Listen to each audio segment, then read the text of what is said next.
আপনারা আসছেন, আমি খুশি হয়েছি।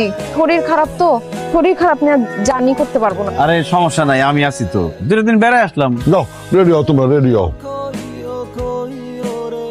আমাকে যা কিছু সহায় সম্পত্তি আছে আজকে থেকে সব তোমাকে। মন খারাপ কেন? আমার না সবকিছু কেমন জানি সাজানো সাজানো লাগতেছে। কি বলো, সাধারণ লাগতেছে মানে? আমি আমার ভাইজানগো হারে হারে চিনি, তারা এত সহজে সবকিছু মাইনে নেওয়ার মানুষ না। আরে তোমার ভাইরা যখন জানতে পারছে আমার সন্তান তোমার পেটে, তখনই সবকিছু মাইনা নিচ্ছে। যত যাই হোক, তুমি তো তাদের বোন লাগো, বোনটা কি ফালা দিতে পারে? আমি আমার ভাইগো জন্মের পর থেকে দেখতেছি, হারে হারে চিনি। আমি তো টেনশনে আছি তোমারে নিয়া, ওরা যদি তোমার কোনো ক্ষতি করে আমার খুব ভয় লাগতেছে। এত ভয়ের কিছু নাই, রক্তের সম্পর্ক কেউ এত সহজে ভুলে দিতে পারে না। এই কারণে আমরা দুইটা ভাই, আমরা মাত্র 30% আর ওই সেম রি 70% না। খালি ও তো একা না, ওই যে লাশবাহী গাড়ির ড্রাইভার আছে না, সেও তো অংশীদার। আচ্ছা শোনেন, মায়া তো আপনাদের আপন বোন, আর সে তো অংশীদার। এই চুপ, না, কিন্তু না। আপনারা না জালিম মানুষ না। আই ছোট, আর বসে থাকার সময় নাই, একটা সিদ্ধান্ত নে। তোমাকে বিয়ার সময় তো কিছু করতে পারলাম না, তাই দুধের স্বাদ গলে মিটাইতেছি। জরুরি একটা কামে ঢাকায় লোক পাঠানোর দরকার। ভাবছিলাম তাজুলের পাঠাবো, তাজুলের নাকি পেটের ব্যথা। খুব বেশি দরকার ভাইজান? হ্যাঁ, খুব দরকার। না না, তোমার যাওয়ার দরকার নাই। আমার তো দরকার না, মায়ার দরকার। ওই মায়ের নামে যে দলিল করতেছি না, সেখানে কিছু সংযোজন বিয়োজনের ব্যাপার আছে। তা আমি পেপারস গুলি পাঠাইলে উকিল সেটা ঠিক করব।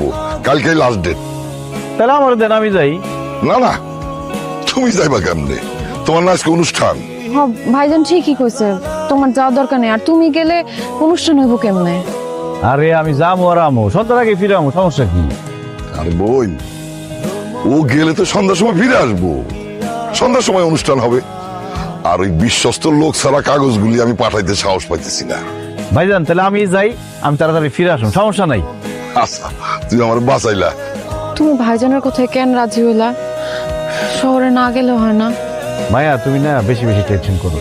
ভাইজান কতটা বিপদে পড়লে আমার বলতে পারে, বুঝতেছো তুমি? তারপর আমার জন্য কেমন কেমন লাগতেছে, না গেলে হয় না? খালি খালি টেনশন করো, সন্ধ্যার আগে চলে আসো। ভাই কাগজপত্র নাকি সব ঠিকঠাক আছে, আমি শুধু শুধু গেছি। উকিল কইলো সব কাগজ নাকি আপনার কাছে। কি হয়েছে আপনার, মন খারাপ কেন? কিছু হয়েছে? মায়া, মায়া আমগো তুই কি মনে করছস হিরণরা আমি এমনি এমনি টাকা পাঠাইছি? তুই কি লেগে পাঠিয়েছ?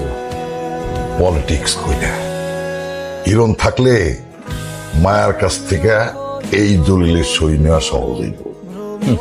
তোমার বুদ্ধিতে চললে নির্ঘাত মরণ, তোমার বুদ্ধিতে আমি চলি না। আমি আমার কাছ থেকে করে ফেলেছি। কিরণ যে হেনে গেছে, ওখানে আমার লোকজন সব সেট করে ফেলেছি।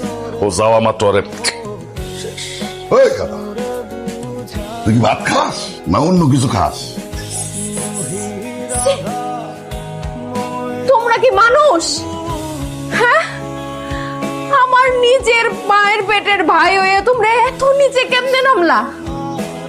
আমি ঠিকই ভাবছিলাম, আমার খটকা লাগতেছিল যে তোমরা বদলাও নাই, কিন্তু কিরণ বলছিল মানুষ ভালো হইতে পারে, তারা ভালো হয়ে গেছে। আমি আজকে কয়ে দিতেছি, আমার আব্বাই যে সম্পত্তি রেখে গেছে এইটার এক কানা করি তোমাকে মতো খারাপ মানুষকে কাছে আমি দিব না। তো বুঝে যখন ফালাইছো সবকিছু দিয়ে দে, কাগজটা সই দিয়ে দে, যা পাইছে জায়গা সবকিছু করে নে। দিমু। আমার আব্বাই আমার নামে লেখা দিয়ে গেছে, তোমাদের মতো খারাপ মানুষের কাছে আমি কোনো কিছু লেখা দিব না। ভাই তোমার পলিসি ঠিক না। আমাকে বোন, বাবার সবচেয়ে প্রিয় সন্তান।